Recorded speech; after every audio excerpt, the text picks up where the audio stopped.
We are live on the RotoWire Fantasy Baseball podcast. Hello, my name is Chris Crawford. With me today is Ryan Boyer. Today is Saturday, June 17th, and we're going to go over some headlines, and we're also going to talk about some players. Last week, me and Drew, that rascal, that Drew Silva, we went and talked about some guys who were underperforming and whether or not we believed in him. We're going to do the opposite this week. We're going to take a look at some players that were not selected with a high draft pick and whether or not we are selling or whether we do believe that this is going to be a long-term thing. But let's start with some headlines. And Ryan, why don't you talk about one of the more impressive debuts that we've seen in the last couple of years? Emmet Sheehan taking a no-no into, well, he would have taken it into the seventh if he would have gotten that chance, but pretty darn impressive from Emmet Sheehan in his MLB debut on Friday against the Giants. Yeah, six no-hit innings versus San Francisco in that debut. Only 3 strikeouts and 2 walks. Only had, somewhat surprisingly, I think, only just 4 whiffs on 89 pitches. Right. 0 of which were on his changeup, which you can correct me if I'm wrong, but I believe is viewed as his best secondary offering.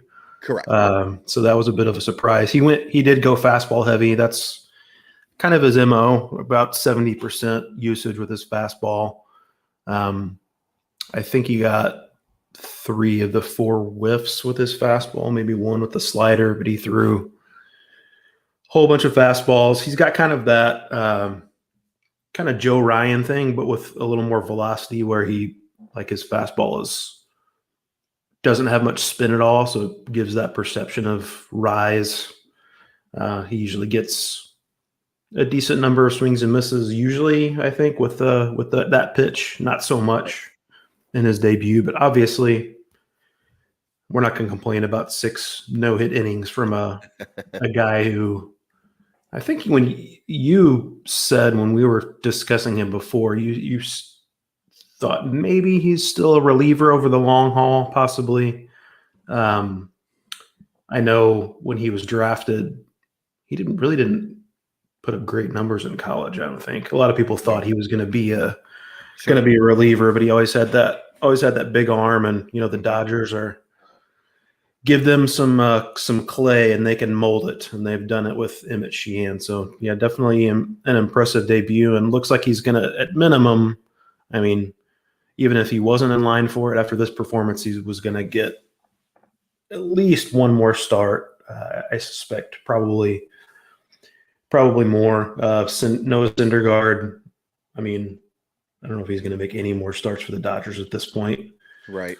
Julio Urias is still working his way back from the hamstring. So Sheehan, at minimum, is going to get another turn, and most likely, I think, probably more than that. Yeah, I would assume so. And Roberts did say he would make at least one more start. It will be on a kind of extended rest. And one of the reasons for that is because the Dodgers have about 19 off days the rest of the month of June. It's a very weird schedule that and a lot of teams have, actually. There's going to be quite a few teams that are going to, you're not going to go to a whole heck of a lot of 2-start options over these next couple of weeks, to be honest, because of how many Monday and Thursdays are off. But yeah, I was really impressed with Sheehan, and, didn't get a ton of swing and miss, but his expected batting average on the night was 152, which is very good. Anytime you make contact, you got a pretty good chance of getting a hit. So to get 152 while only striking out 3 guys is pretty impressive. And I think the swings and miss will come.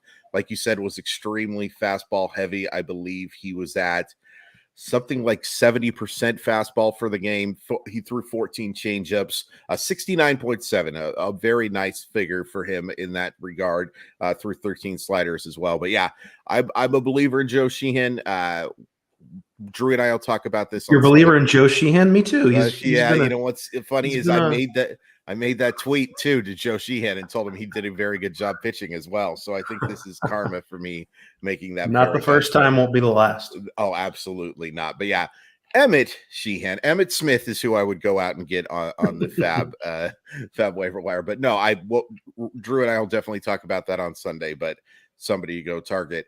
Unfortunately, we have some negative news as well, Ryan. Triston McKenzie. So McKenzie was supposed to start and then got scratched with an elbow injury, underwent an MRI in Phoenix. Results of that have not been available just yet, but this is obviously bad news. Anytime you're talking about an MRI on an elbow, you are almost assuredly talking about an injured list stint.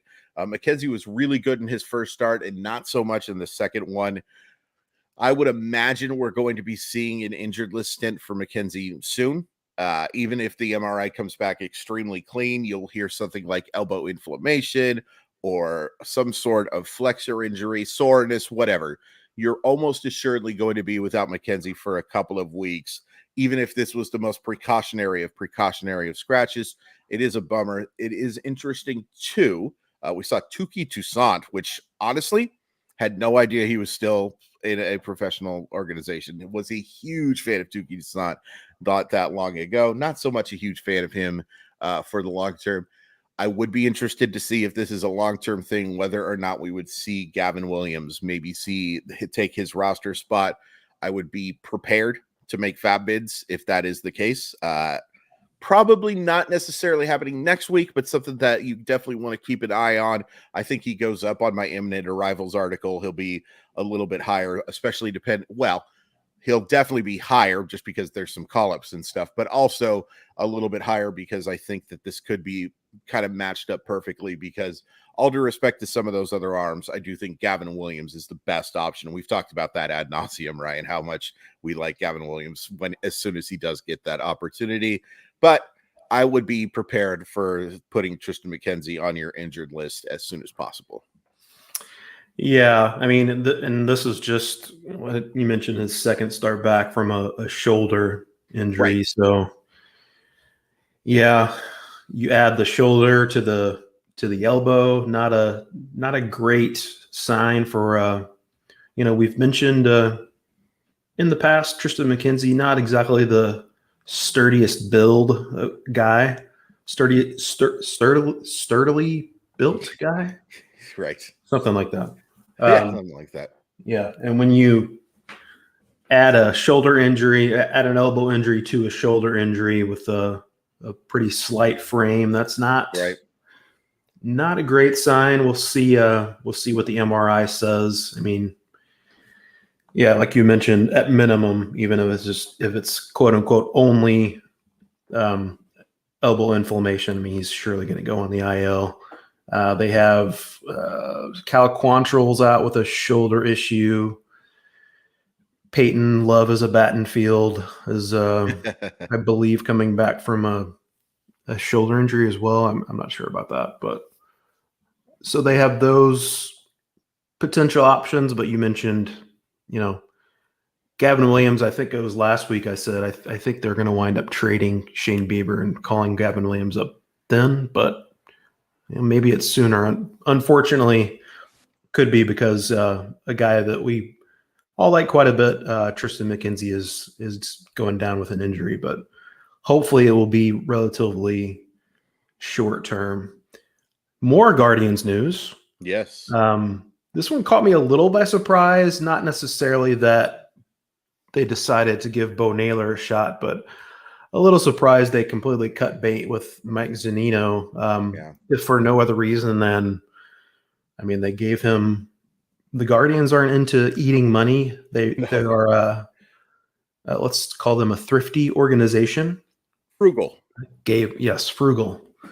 Gave Mike Zunino a 1 year, $6 million deal over the offseason. He didn't make half a season. I mean, he was terrible. Yeah. Offensively, without a doubt. And, a lot of swing and miss, but that's what Mike Zunino was. But he usually mixes in some hot streaks as well, and he really hadn't done that at all. Coming back from thoracic outlet surgery, so you never know. Usually that's more a thing with pitchers that we worry about, but he is a catcher, and they do a lot of throwing as well. So yeah, could have been affected by that rehab and that return. But the positive news. Bo Naylor is going to be, I don't know if he's officially been promoted yet, but he is being called up today. Yep. He's Josh Naylor's younger brother, by the way. the Naylor Bros in that same organization. Mm-hmm. 891 OPS and 13 home runs at AAA Columbus this year. And in June, he had a 10-12 OPS with 4 home runs already so far this month.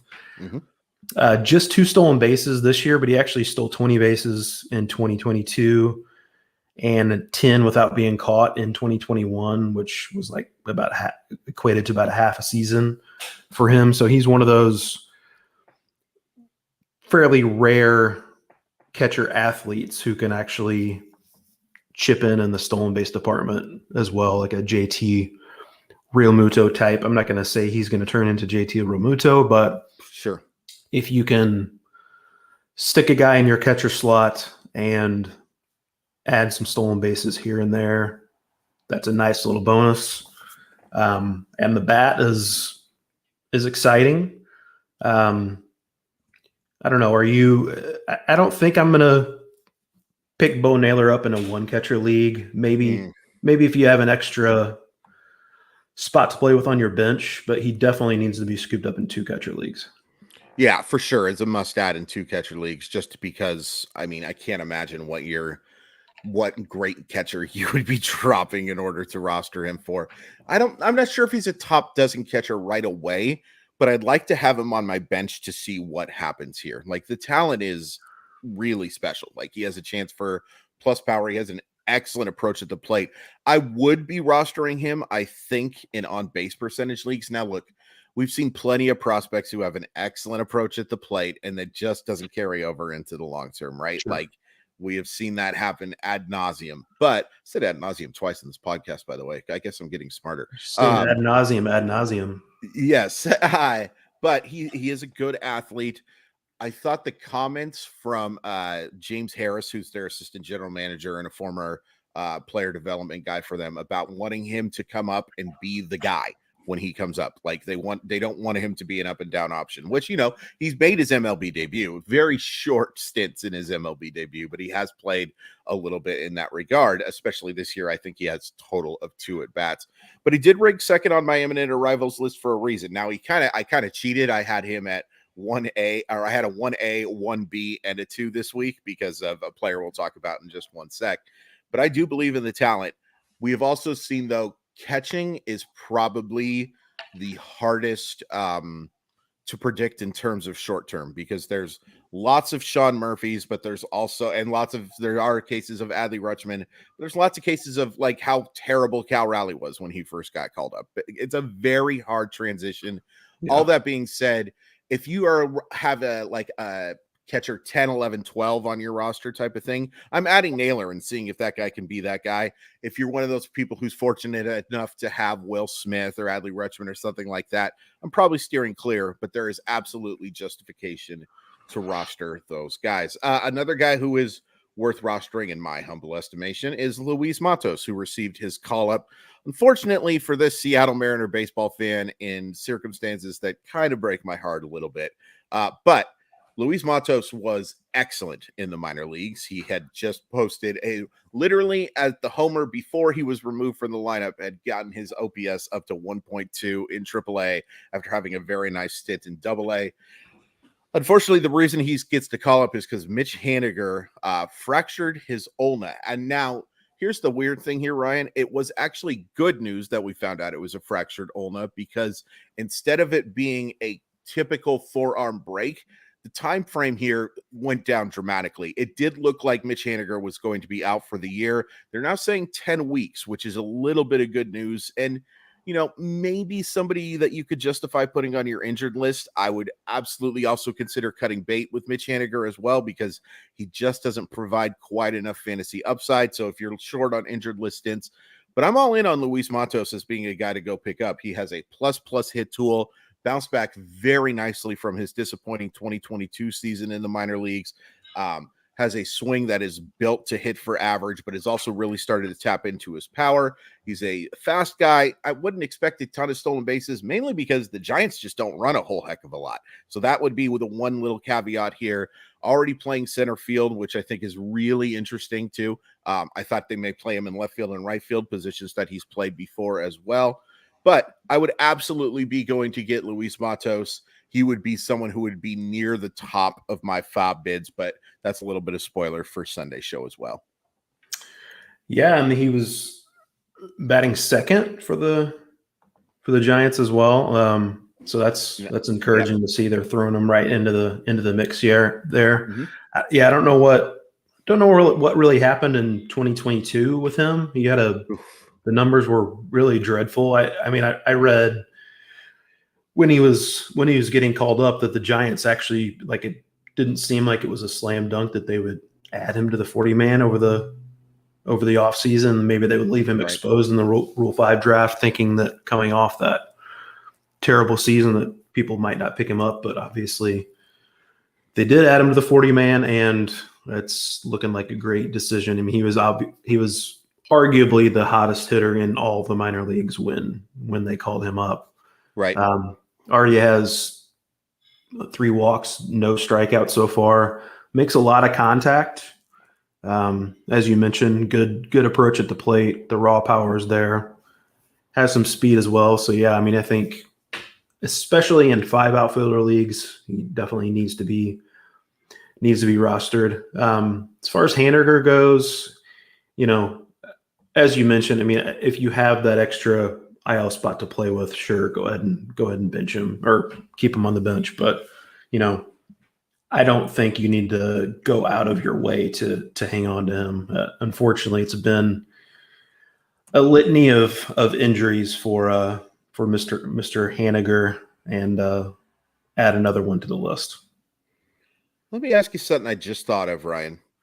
If you're playing in a fantasy league, do you think if somebody is placed, would you be interested in a fantasy league where if a hitter, so you know how somebody goes on the 60-day injured list, it opens up a 40-man roster spot.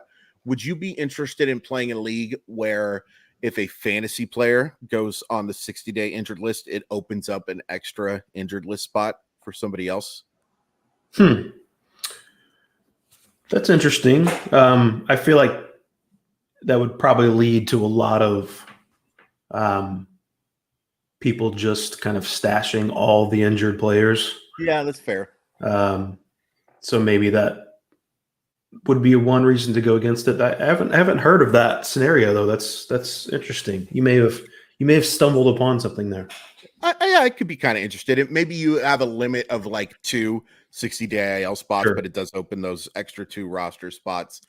In today's day and age where roster manipulation happens so much, guys who go on the 60 DIL so late too now, you know what I mean? But because it doesn't happen until they absolutely need to clear that roster spot, because heaven forbid you have to pay somebody as soon as they get that 40-man roster spot. But I do think that was somewhat interesting. I promise you it's my last interesting idea of the day. I wish I was in that kind of league earlier this week when I was forced to cut Chris Sale loose. Oh. Yeah.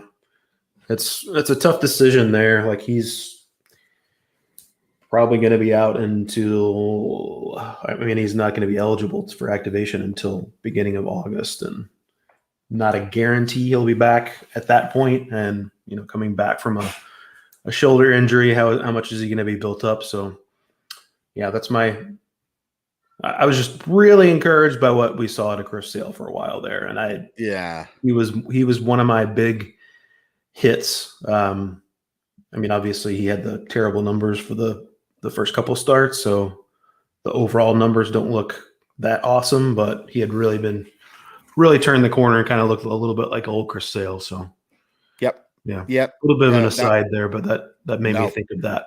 No, absolutely. Yeah. Here it's a bummer because he struggled so much coming out of the gate. And then unfortunately, when you say cut Chris Sale, all I could think of was a bunch of Jersey jokes to make for you. But we'll save that for another thing. Real quick, also, Max Muncy placed on the injured list on Friday with his hamstring issue. It sounds like this is going to be a minimum stint. We've talked ad nauseum about the fact that minimum stints are usually not minimum stints, but this one actually does sound like it's going to be a short-term thing. Michael Busch, who I like in the long term, was called up. I think he's going to just be a bench bat over these next couple of weeks. Possibly just this week, more of an emergency depth type thing, except Chris Taylor also was injured on Friday. So there's a possibility that Bush could become more interesting. Maybe take a look and see. He's definitely going to be out of the lineup on Saturday. David Peralta also left that game with an injury. I hate to feel bad for the Los Angeles Dodgers, Ryan, but I kind of do. The amount of injuries that they have dealt with is absolutely insane. By the way, real quick before we get into the second half of the show, is that one of the worst Toot Blands of all time? Please tell me you saw the end of the Giants Dodgers game last night. I didn't actually know. Oh my Fill me gosh. in. Okay, so there's a runner on second base. There's a pop-up. This is really hard to explain. So there's a pop-up in the infield, runner on second base, and Casey Schmidt drops it and then throws the ball to first base and overthrows the like a terrible throw. So there should be runners on second and third with one out, but Mookie Betts who hit the pop-up, thought that Michael Bush had kept running. So he overran, and then it ended up being a pickle between the two. So instead of having second and third and one out, and a 7-5 game ends up being a 1-out, 2-out third base situation. I will link you, Ryan, afterwards to see it because I'm underselling it. It is Ruben Rivera-esque and very interesting to see from somebody who is such a smart player like Mookie Betts. But Toot Blands are always fun to see, and it's a nice reminder that even people as good as Mookie Betts can make mistakes as well. But yeah, I'm going to be linking that to you for sure, and I'll get your live reaction after the show. It'll be a lot of fun. We're going to get into those overperforming options and whether we believe in them or not. But first, let's take a quick little commercial break. All right, so let's talk about those late round performers who've done pretty well. And Ryan, why don't you start with Yandy Diaz, who is somebody that I think we've all kind of liked, but also been incredibly frustrated with because of situation. Like, I don't know how the Rays get away with a 68-man active roster to have all of these platoons, but they do. But Yandy Diaz has been really good. Is he somebody that you're selling high on, or is this something that you kind of believe in for 2023? Yeah, I mostly believe in it. Yandy Diaz, number 5, first baseman, number 5, third baseman, number 30 overall hitter so far. 923 OPS, 12 home runs, already 3 more than last season and 2 off his career high. You look at that StatCast page, there's a lot of red. Yes. For Yandy Diaz. Basically, other than if you exclude the defensive stuff, which Yandy is not known for his glove. Oddly, you would think, like, because he hits the ball so hard and he's such a massive human being, it's like, oh, he's got to have a just otherworldly barrel rate. But you also got to remember the barrel rate also factors in ideal launch angle as well. And Yandy Diaz hits a lot of ground balls. There for a while earlier this season, the launch angle had gone up a bit. Not so much the last month-ish. It's down to about what it was last year and the last few years. So he's got the 12 home runs. I don't know that I would certainly not count on that pace continuing. If I set the over-under at 20 home runs, I think it's pretty close for me. I mean, he's got outstanding plate discipline, though, especially in OBP leagues. He's a guy I'm completely buying into. Late last month, he missed some games with the Rays just said a personal issue. And he also had a hip injury recently as well. And kind of since that date, he hasn't been that great. Mm-hmm. OPS right around like 700. I think it's like a 17 game stretch or so. So maybe it's nothing, but that's something to kind of keep in the back of your mind. That's when the launch angle kind of started to kind of go back down as well. Mostly buying into Yandy Diaz. He also has had some injuries over the years. So it's not just the Rays platoon stuff that has kind of kept his overall plate appearances down. He's dealt with not any major injuries that I can recall, but stuff here and there. So you can probably count on an IL stint coming at some point, but mostly buying into what Yandy Diaz has done. I am too. I will say this. The thing that maybe concerns me the most about Yandy Diaz is not Yandy Diaz. It's if the Rays decide that Kyle Manzardo is worth a call-up, because Kyle Manzardo is a much more, all due respect to Yandy Diaz, Kyle Manzardo has a much higher upside than Yandy Diaz is. He is one of the best hitting prospects in baseball, regardless of position. He's had kind of a so-so AAA year, but the talent is out of this world. Could have an 80 grade hit tool, and he's got 60 grade power as well. If they determine that's the best option is him playing first base, it wouldn't shock me. Now, it's tough, again, because there's limited roster spots. I don't know how the Rays get away with these platoons. It seems like their roster must have some sort of special exemption. Maybe the way the Cardinals get extra draft picks, that's the Rays get extra roster spots or something like that. But it is at the talent for Yandy Diaz is special too. Like, he can make hard contact to every part of the field. He has good power. I love him hitting at the top of the Tampa Bay lineup as well. So that's certainly something to keep in mind. If somebody goes nuts and offers you something great, sure. But Manzardo would be the one thing I'd be concerned about.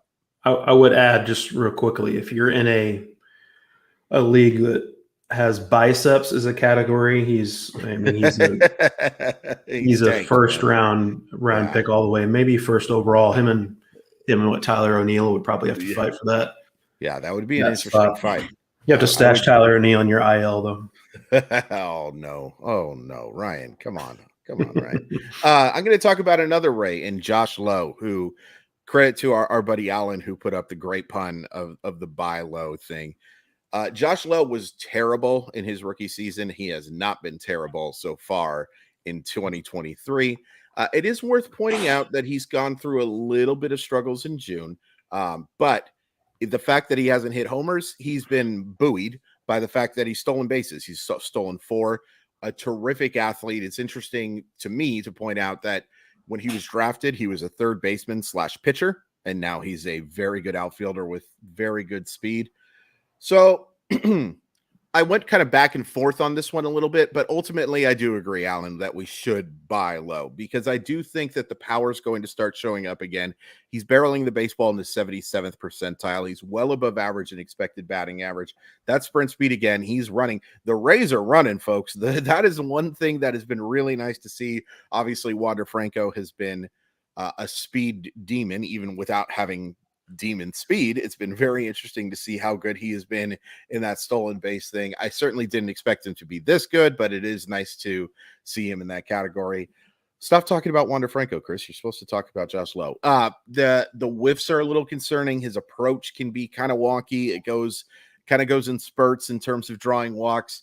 But I think Josh Lowe is a really good talent that the Rays are going to give playing time to. We talked about the platoon thing.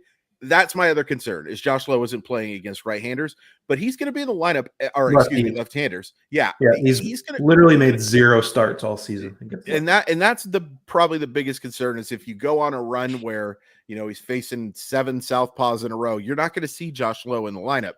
But against a right-hander, you can guarantee Josh Lowe is going to be in there, and that's the majority of time. That's how, as a left-hander, I can tell you this world isn't fair and where there's not enough of us. But there are going to be more good than bad from Josh Lowe because of the fact that he gets to play, and because at the very least he's going to help you a lot, I think, in the stolen base category.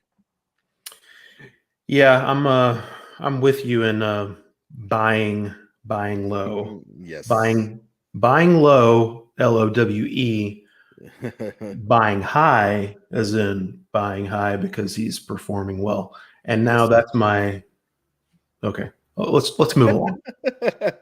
Yeah, so I'm a believer in low too, but like you mentioned, does it surprise anybody, by the way, that the Rays are the team that's taking advantage most of the stolen base rules? I mean, they're just going crazy on the base paths. Yeah. It's a smart organization. Also frugal as well. Let's Frugal indeed. Let's say that. Another left-handed batter who was in the midst of a bit of a breakout is Nolan Gorman, number 11 second baseman so far, number 47 overall hitter. Got an 828 OPS, 15 home runs, already more than last season. 46 RBI are tied for fourth in the National League. That's the good. The bad is June has not been a kind month so far to Mr. Gorman. 481 OPS, and Chris, hide your eyes, hide your ears. 52.1% strikeout rate so far in June for Nolan Gorman. And he did the first 10 lefties the Cardinals faced this season. Gorman was on the bench. And then when he's in the midst of this just incredible run, started giving him a chance against lefties, started 4 or 5. But then these last 2 games against lefties, he's been back on the bench. I suspect when the Cardinals start to get a little more healthy, Tommy Edman probably going to come back to the infield once Lars Nootbaar is activated, which it sounds like it's going to be in the next week. And I think at that point we could see Gorman being benched a little more again against lefties. You know, the overall numbers, I buy in to Gorman. I mean, he's down to like a 244 average, something like that. I think that's probably about what you should expect. You know, he went through his numbers still from a chase rate perspective are still really good, like very much improved from last season. He really worked on, he's kind of standing more upright at the plate so he could get to that high fastball a little better. That worked for the first 6-7 weeks, not so much since then. I do think he's going to be a guy who's probably going to be ultimately streaky, and I'm not sure he's going to be able to hit lefties. He wasn't great against lefties in the minors. Right. And you see so many times these big prospects who are good against lefties in the minors, doesn't really work out so much in the majors. You don't see very often where they actually improve against lefties in the majors. Yes. So yeah. I would not count on that from Nolan Gorman, and I think the at-bats could drop a little bit because he, like I mentioned, Tommy Edman probably coming back to the infield soon. What did you say his rank was among second baseman again? I'm sorry about that. I should have paid. 11th. That actually surprises me. I thought he would be a little higher just because that position isn't exactly my favorite. But that I'm sure has to do with the fact that the average has dropped so much. Love Nolan Gorman long term. I do. My biggest concern about him long term is the fact in fantasy it's probably a DH. Like that, you're going to have to probably put him in that utility spot unless Nolan Arenado switches to shortstop or something like that. That is probably going to be. Hey, Jordan Walker might be playing his way into a DH role. Yeah, so. Ryan, we're not going to be depressed about the St. Louis Cardinals today, buddy. There's enough. There's enough going on. I'm in a perpetual state of despair, Chris. I totally understand, my friend. I totally understand. A division rival that I wanted to talk about of those guys is Jack Suwinski. Jack Suwinski was not a guy who was on fantasy radars unless you're related to Jack Suwinski. If you happen to be listening to this podcast, hello. We would love to have him on the show. He has been really strong this year, especially from a power point of view. Has hit 15 homers. After a very bad June, he hit 207, May. He hit a 207, 316, 415 in that month. He's bounced back quite nicely now, only hitting 242, but 395 on base percentage, 636 slugging percentage. And the approach at the plate has been really strong to go with the power, like we said. 4 homers. He has drawn 8 walks, has not stolen a base. And that's one of the reasons why I think I might be selling high on Suwinski. He certainly has the speed to be a stolen base guy. That run of stolen bases that he had earlier in the year just kind of pitter-pattered, and we're not going to see, I think, a guy who's on pace to steal 15 to 20 bags for the rest of the year. if you're looking to acquire some pop, I certainly would be interested. There is no doubt that that guy can hit a baseball a very long way, and his defense is going to put him in the lineup more often than not. My concern with him is that the stolen bases have gone by the wayside, and the fact that he is always going to strike out a ton, and the average just isn't going to be there. Kind of like a faster version of Nolan Gorman, to be completely honest with you. Very similar profiles in terms of that. I would take Gorman long term over Sawinski, but for the short term, I think that they're pretty comparable. And I think I'd probably be looking to sell high on him. He's somebody I recommended as an ad not that long ago. But we're talking about at this point, like somebody's going to be desperate for some pop. And if he's somebody that you can move to go get some nice stuff for somebody who just really trying to win that home run category, I would absolutely be into a Jack Sawinski trade. Sure. Yeah. I memean, you pretty much covered it. You mentioned, he's capable of hitting the ball a very long way. StatCast categorizes like the different home runs, like barely gone and mostly gone and no doubters. I think he actually leads all of baseball in no doubters. That is correct. Yeah. So I don't know how many, what's the water, the body of water that's just beyond the PNC. We're getting into geography talk here. I should know this. I wonder how many I'm wondering how many splash hits he has. I know that body of water is not as easy to hit as the Bay and in San Francisco, but I suspect with Jack's what he's good at, he's probably reached it a few times. But Allegheny River, it came to me. I knew it would River. come to me. I knew it started with an A, but yeah, that was important. There we go. Yes. Yeah. Yeah, but I'm pretty much with you. He's going to strike out a whole bunch. I don't know if he's going to hit lefties, but he's going to provide plenty of pop, some speed, I think, and the home runs are going to be there. The average, probably not. But depending on what your expectations are, and I think most people figure that's probably what he's going to bring to the table. And I do think he can continue to bring that, even though it might be inconsistent. A guy who has not been inconsistent, has been quite good from the jump this year, Spencer Steer. That trade, I think the Reds are going to be pretty happy they made that trade. I think we discussed that a little bit last week. Yeah. But during the Encarnacion Strand talk, but Spencer Steer at first base, the number 9 fantasy first baseman so far, also number 9 at third base. Number 44 overall as far as hitters go. 824 OPS, 9 home runs, 6 stolen bases.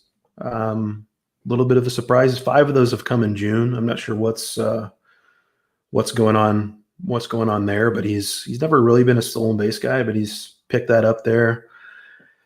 The StatCast page is a little underwhelming. Doesn't hit the ball incredibly hard, but he also doesn't strike out much. Hits a good number of fly balls. He's got a decent pull rate, and you might have heard that Great American Ballpark, if you can hit the ball in the air and you can pull the ball, you don't even need to pull the ball that much. Just hit it in the air, and it's going to fly out of there and land in somebody's bowl of Skyline chili. Yes, maybe that would be an actual improvement for that cuisine if you put a baseball in there. I don't know. Yeah, we could see also, is he going to gain outfield eligibility? That's a possibility. I know yesterday he made another start in the outfield. I think that's 3 for him. They're also trying out Christian Encarnacion Strand in right field, I saw at AAA Louisville. So the Reds are really interesting team right now. And I'm very interested to see how they're going to make all these pieces work. But Spencer Steer, especially when you talk about Ellie De La Cruz, his upside compares to very few. Spencer Steer is not a high upside guy. I think he's more of a floor play, but a guy with a pretty good floor who's going to be elevated even more by Great American Ballpark. So I'm buying into what he's doing. I am as well. Real quickly, a couple of people brought up in the chat that Christopher Morel has gotten insanely hot again. I'm not sure about again, but to be fair, he's just been insanely hot. Although he did go through a little bit of a lull, so that's fair. Talk about a guy who did not have a ton of high fantasy expectations, and they were extremely diminished when he didn't make the roster to begin 2023, which was a big surprise. So here's my take on Christopher Morel. And somebody also asks here, rest of season, Jimenez or Morel? Give me Morel pretty easily. Andre Jimenez, one of the bigger fantasy disappointments for me of 2023, unless he starts playing at that level of the 2022, I would take Christopher Morel. I would also look to be selling Morel a little bit high. I don't think he's quite this power hitter. Like a guy who is slugging 700 and on pace to hit something like, if you combine his time in AAA, something like 45 to 50 homers. I don't think he's that guy, but I do think he's like at least a little bit legit. He is a very talented baseball player who showed real flashes of brilliance in 2022 as well. I would be looking to add Christopher Morel if possible, but if somebody goes nuts and is thinking that this is a legitimate 40 home run type of guy, I'd be looking to sell. I know we didn't talk about Morel before the show, Ryan, but are you kind of in the same wavelength there? And don't make a mushroom joke. Don't make a mushroom joke. I got into a little bit of a back and forth actually with a guy in the comments of my last article. He was, I think I wrote something about Morel, just saying that I would not count on him being reliable, which I didn't think that was going to be something controversial. He's kind of the definition of a guy who's going to be unreliable because he's just going to be so streaky. Yeah. But I don't know. It seems like I'm maybe a little bit lower on him than you. I would take Andres Jimenez over him rest of season. Interesting. I just think that the playing time probably will be there. I suspect the Cubs will wind up trading Cody Bellinger if he's healthy, maybe sell off some other pieces as well. I think the Morel, what he does have going for him, I would say, is he's probably a better fantasy player than real life player. Interesting. Like the plate discipline's terrible. I don't think the average is going to be there, but he could still be a 2020 guy potentially, even with the poor rate stats. So yeah, I'm a little lower on him than you, I think, but he's definitely interesting. Yeah, that's fair. I mean, the fact that we have Andres Jimenez this late in the season, like dead last in average exit velocity and close to last in hard hit percentage, really scares me. Be nice if he the one thing he does make up is he doesn't strike out. So he does have that going for him, but I'm just not sure if we're going to see enough power from him to justify me going with Morel, but it'll be interesting. Winner gets tickets to the Battlehawks next year or something like that. I don't know. We'll see. We'll pay close attention to that. Nathan Eovaldi is another guy that I wanted to talk about. And now look, the reason Eovaldi wasn't a high draft pick, I think had more to do with the fact that he has just struggled to stay healthy more than anything. He has only made 30 starts. Let's take a look here. Oh yeah, twice in his career has he made that mark, but he has been excellent in 2023 with a 2.59 ERA. You can talk about how flawed the win stat is, but playing for that very good Texas Rangers team, he's already picked up 9. This is an interesting one for me, Ryan, because at this point in the season, you would think that you really wouldn't want to be moving Eovaldi. I'd be kind of tempted to put out some flyers for him just because, one, there have been injury stint history with him. He's not someone I necessarily trust to stay healthy. And two, while he's been very good, I don't think he's been quite as good as the metrics suggest. He has 92 strikeouts in 93 and 2/3 innings. That's not exactly elite bat missing in the year of 2023. He does throw a lot of strikes.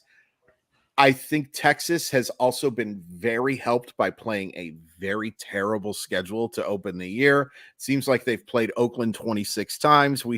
That's not sustainable, unfortunately, especially in the balanced schedule. But I think Eovaldi is somebody I'd be looking to sell high on. If I can get a couple of quality starting pitchers for him, I'd probably be doing it. I have no problem if I'm holding on to him because I do think the Rangers are going to provide a lot of win stats. it's very difficult for me to see him posting a 2.59 ERA for the rest of the season. He has never had an ERA below 3, which, look, again, that's not an insult. It's hard to have an ERA below 3 in the era that he's pitched in. But this is kind of a career year times 2 so far for Eovaldi. Certainly possible in his 12th season of Major League Baseball that this is a breakout campaign for him. But I would actually be looking to sell high on Eovaldi if I can. Yeah, that makes sense. I mean, you mentioned the injury concerns. I mean, he didn't get what he wound up getting 2 years, $34 million for a guy who's, what is he, 31? He's not an old guy. No. And I think all teams would agree he had at least number 2, number 3 starter upside. Those guys are generally going to get a bigger contract. It's because of the potential injury concerns. Velocity was down late last season, but obviously he's been great. He is a guy who it always seems like he should be missing more bats than he does. Like, he's always been, when healthy, one of the hardest throwing starters in baseball. But his strikeout rate is always like average-ish. One thing he does have working in his favor, he's got awesome control. The whip is always going to be good with him. Mm-hmm. The run support is obviously going to be there with the Rangers. I do think it could make sense to shop him around, though. I'm with you in that regard. Sure. Another Rays guy I wanted to talk about, Luke Raley. Yes. Did you think we were going to be talking about Luke Raley in 2023? Christopher Crawford? No, sir. Heck no at all. Number 11 fantasy first baseman so far, number 24 fantasy outfielder. As far as hitter goes, number 52 overall. He's got a 947 OPS, 12 home runs and 8 stolen bases. Going back to those Rays just running wild. 7 of those were in May. I don't know what happened in May, but he obviously ran wild. The StatCast page for Luke Raley is, I mean, that thing has the measles, Chris. It's just filled with a lot of red dots. Sure. 3rd in bail rate in all of baseball, Luke Raley is. Yeah. And the speed, not expecting that from him. Going back to the minors, he was never really a base stealer, but he actually ranks in the 87th percentile in sprint speed. So faster than you would think for a guy who's, generally a first baseman and a big dude. And obviously the Rays have cracked the code better than most teams for these new stolen base rules. So maybe he can potentially get to 20 stolen bases. I don't know. I would take the under on that. He's a guy like Josh Lowe, though. He's not going to play against lefties. They're going to strictly platoon him. He does bat in the middle of the lineup, though, against righties. I mean, well earned at this point. He's crushing the ball. I want to say I would sell high on him, but I don't know that you would I don't know if the reputation is high enough. Yeah. To where you're going to make it worth it. He might just be more of a hold for me. What do you think? That's a tough one, because I think if somebody does just take a look at the stats and is willing to throw out like a big offer for you, not a big offer, but like something substantial where you're getting, similarly ranked players for the season, I would be very tempted to do it. I just think that if you're you're probably going to need people to come to you for Luke Raley than to put Luke Raley on your message board and say, hey, this guy's available. And if you do, you're going to have to take Ryan's little thing and tell him all about it, because in a casual league, I don't think Luke Raley is going to be somebody who attracts a lot of things. But it's not a question of talent with him. He's a guy that people have liked and were really intrigued with, as he was putting up some monster numbers in the minor leagues as well. The Rays get the best out of people. I mean, that is one of the things we can say. We can be frustrated as heck that they don't spend money and that they use silly excuses like their attendance for reasons why they don't spend money, which is, we can go on a long podcast rant about how nonsensical that is in the year of 2023 as well. But I would absolutely, if somebody's making you an offer for Luke Raley, consider it. He is a guy who probably is just going to be a platoon player. And as good as look, the thing about these savant stuff, and we've talked about this ad nauseum. I got my fourth one in. They're not predictive. They're just telling you whether or not they have earned the results that they have put up. They don't necessarily mean this is what the player is going to do going forward. It tells you, hey, if the stats are low, maybe take a look at this that suggests it should go up, or vice versa. So that's the one thing I want to caution with savants. It's a wonderful tool, but it can be used very irresponsibly, just like any other tool, I suppose. But long story short, yeah, if somebody's making me a quality offer for Luke Raley, I'm definitely considering it. If I have to hang on to him and ride the hot streak, that's okay as well. I want to talk real quick about somebody who's on the injured list, but who has been excellent so far, in Eduardo Rodriguez. Now, on the injured list right now with a finger issue, has thrown some bullpens. Really don't have a clear ETA the last time that I checked on Eduardo Rodriguez, but he's been really good. And I got to tell you, he's somebody that I would be looking to sell high on, because if he's still on the Detroit Tigers, I do not like that situation whatsoever. That changes considerably if he's healthy and is traded to a contender. And look, there are some decent starting pitchers who I think are going to be on the market, but I would put Eduardo Rodriguez up there with the starters who actually could be available. Now, maybe getting less of a return because of his current contract situation than some other guys like Shane Bieber and such. But if Eduardo Rodriguez does get traded to a team that can actually score runs, and shout out to the Tigers scoring 7 yesterday. They knew that I was going to say negative things about them, I guess. I think that this is a really interesting situation here, because the case for selling is the fact that the Tigers stink, and the case for picking up is the Tigers stink. Now, all of this too is bodes on whether or not Eduardo Rodriguez can come back in the next couple of weeks as well.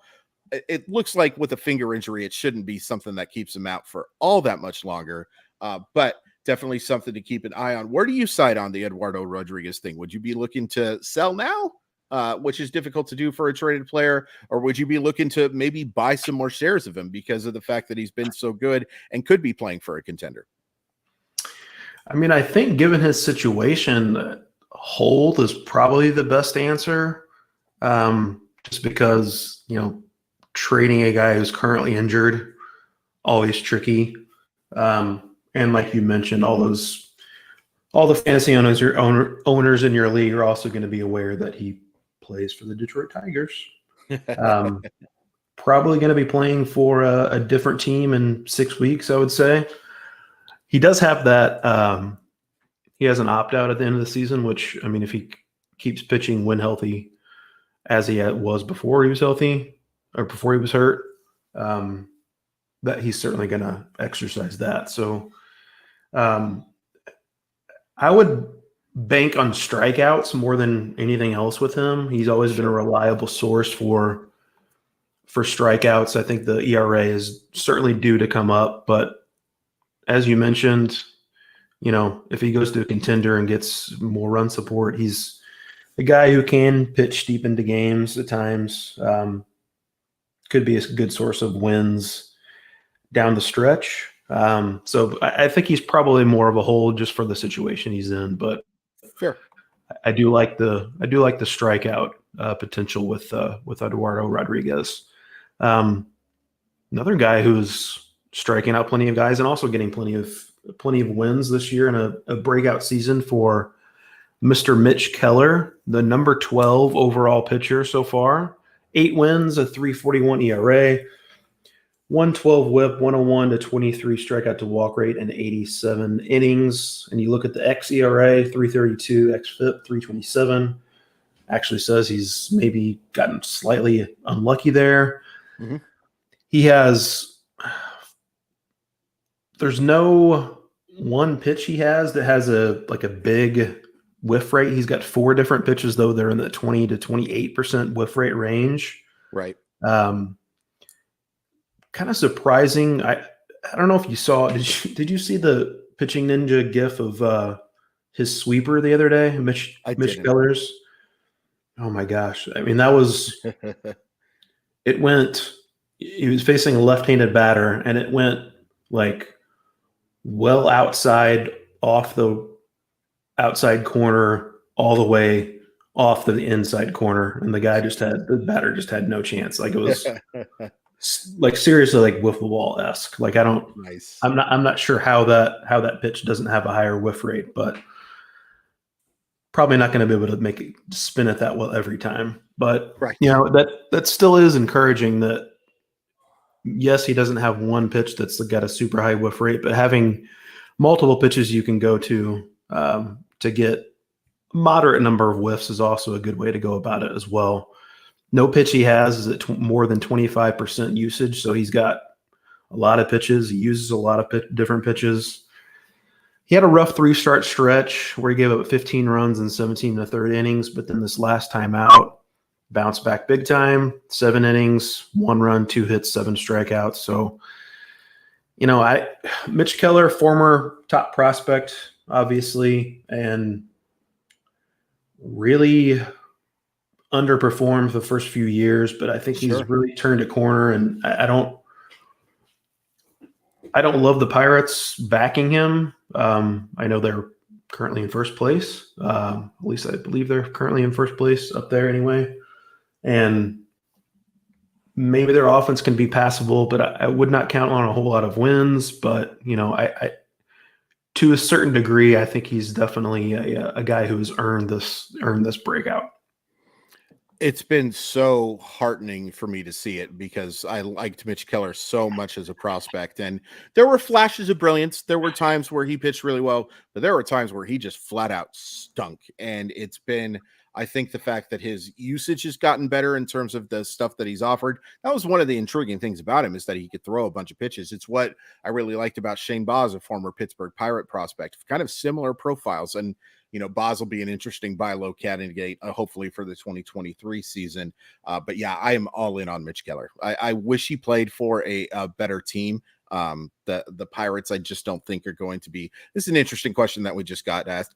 Mitch Keller or Merrill Kelly? That's a tough one. That's a really tough one. I'm probably going Keller because I believe in his ability to miss bats a little bit more, but Kelly is interesting. Excuse me. I'm going with Keller because of his ability to miss bats a little bit more. But Kelly's been really good this year. I believe like the 16th ranked Yahoo pitcher this year, somebody that I considered talking about. If you had to pick one of the two, which one would you go with, Ryan? I would lean Keller as well. I think the upside, especially as you mentioned from a strikeout perspective, is higher. But, I'm definitely more of a believer in the Diamondbacks being sustainably good than I am the Pirates. So I think Kelly, especially since he pitches deep into games, got 20 win potential. Obviously, it's hard for anybody to get to that number, but I think he's probably got a better shot than Mitch Keller. But I would lean towards Keller because of the bat missing ability. Yeah, I would agree with that. Real quick to close us out, Lane Thomas was somebody I was thinking about offering as a sell high, but he's not rostered enough for me to do it. And now I kind of want to talk you into putting Lane Thomas on the maybe buy portion of it. I don't think people realize this guy has 10 homers. He's hit 288. He's ranked 63rd of all players in Yahoo Fantasy Baseball, and yet he's still available in 3/10 of leagues. Having said that, he'd be somebody I'd look to be rostering right now and also trading pretty soon.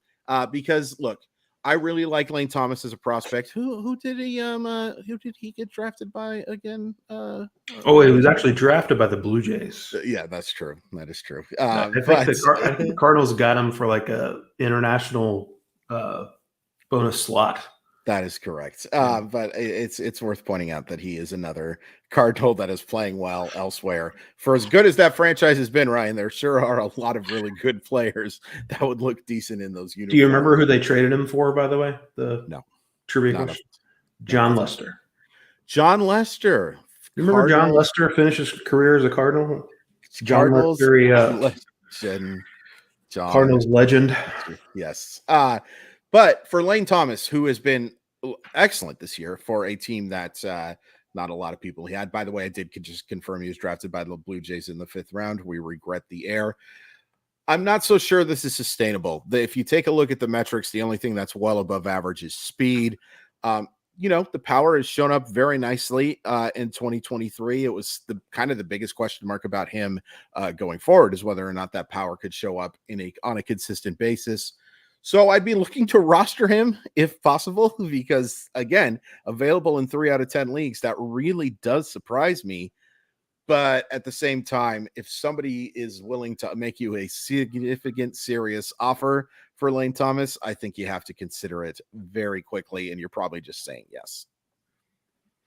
Yeah, I mean, that is a little surprising that he's not rostered more, and he's been batting leadoff for the Nats for a while. The Nationals lineup actually hasn't been terrible, especially against lefties.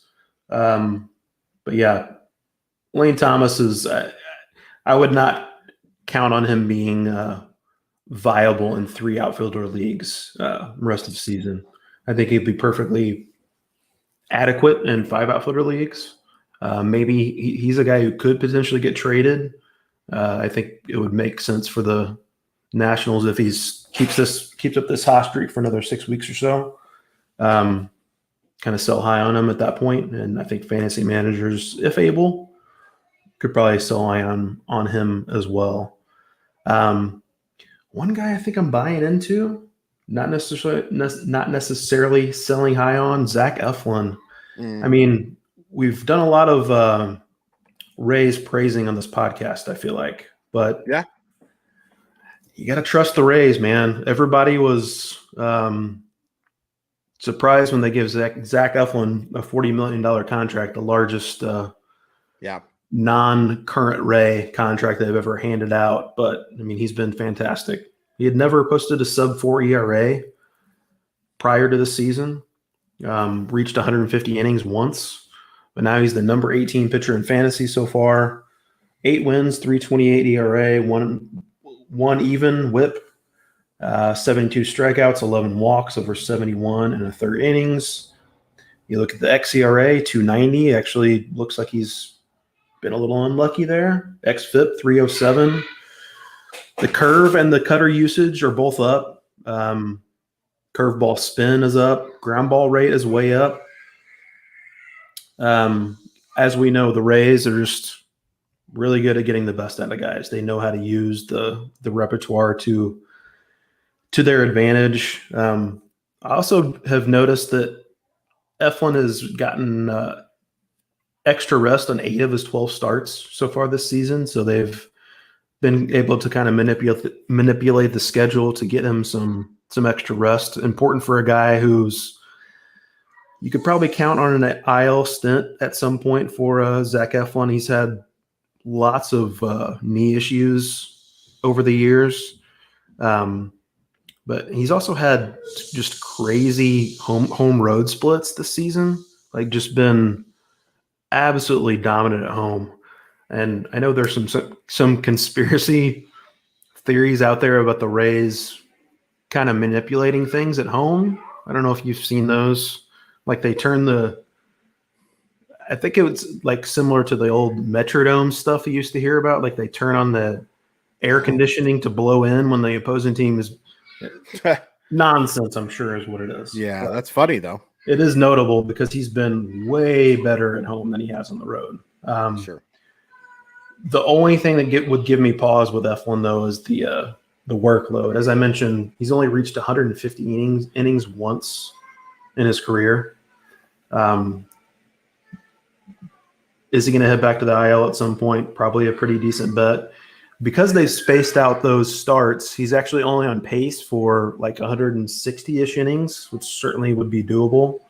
But I would count on at least one IL stint at some point. He's a guy with elite control, though. He's going to be a very good guy in WHIP. And trust the Rays. They know how to best use that repertoire. But it's a little I'm riding the fence a little bit because I do think he's probably going to get hurt at some point. Yeah, I'm selling high on Eflin, to be honest with you. And I'm going to give you 3 numbers as to why. And I know we just talked about Savant. So he's a guy who's posted a 3.28 ERA somehow with a fastball velocity in the bottom 13th percentile, a whiff percentage in the bottom 38th percentile. And the page, of course, just crashed on me, but he's not avoiding barrels at an elite rate whatsoever. That scares the heck out of me, man. And the fact that Eflin has also had a mixed history, it's not like Eflin's a 24 or 25-year-old. We have seen kind of Eflin at his best and also at his worst. I like him. There's certainly, you don't have to go trade him, but at the same time, if I don't think you can necessarily expect the same results, that'll be a really interesting one to follow because I think he's probably one of the most volatile in the fantasy community about some people really liking Eflin for the rest of the year and somebody that, who's kind of a sell low or sell high type of guy. Real quick, Ryan, we've got a very important question for you. Can Ricky Fowler do this? Can this finally be his first major? Is Ricky Fowler going to take this thing home? I'll be honest with you. I saw that he was at the top of the leaderboard, but that's the extent that I've followed the U.S. Open. Okay. So I don't know that I feel qualified to answer that question. Ricky Fowler, though, by the way, Cardinals fan, so I'm rooting for him. There you go. Yeah, that's a pretty loaded leaderboard that he has to beat up, but he's kind of the probably the best young golfer who hasn't won a major yet. So I'm rooting for him in that regard too. Plus he wears really cool outfits, and anybody who can pull off orange like that deserves to win a major. That's going to do it for us. Thank you so much for listening to the RotoWire Fantasy Baseball Podcast. Please follow us on Twitter. I'm at Crawford_MILB. Ryan is at Ryan P. Boyer. Rate and review the show if you like what you're hearing. Subscribe if you really like what you're hearing. And make sure to check us out every single day because we have new episodes every single day for the rest of the season. So, yeah, that was fun. And we'll be back next week, hopefully talking about Ricky Fowler taking home a U.S. Open.